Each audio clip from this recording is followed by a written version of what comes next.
সকল কার্বোরেটর গাড়ি যেগুলো আছে মোটর সাইকেলের যত প্রকারের কার্বোরেটর গাড়ি আছে এই গাড়িগুলোতে এখন একটা প্রধান সমস্যা হচ্ছে ট্যাঙ্কিতে মরিচে লেগে যাচ্ছে, এভাবেও হচ্ছে এবং কার্বোরেটর দিয়ে ওভার হচ্ছে। ওভার হওয়ার মানে তেল পড়ে যাচ্ছে। তো এটাকে রোধ করার জন্যে আমরা যেটা করেছি প্রথমত, ওভার হওয়ার প্রধান কারণ হচ্ছে কার্বোরেটরে ময়লা চলে যাওয়া।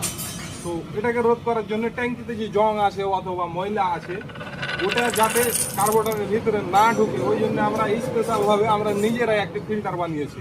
এই দেখেন ফিল্টারটা কি দেখান, এই যে আমরা নিজেরাই ফিল্টারটা বানিয়েছি যাতে করে কার্বোরেটরের ভিতরে কোনো ধরনের ময়লা না যায়। যা হবে এখানে এই ফিল্টার একবার বানিয়ে নিলে এটাকে আবার পরিষ্কার করা যাবে, পরবর্তীতে আবার চেঞ্জ করা লাগবে না।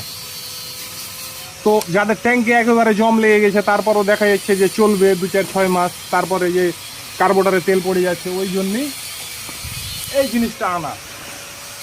তো কেমন লাগলো অবশ্যই জানাবেন, কারো যদি প্রয়োজন হয় জানাবেন, পরামর্শ দেবো। যদি দূরে পারে হয় পরামর্শ দেবো কীভাবে বানাবেন, আপনাদেরকে কষ্ট করে এখানে আসতে হবে না। ধন্যবাদ।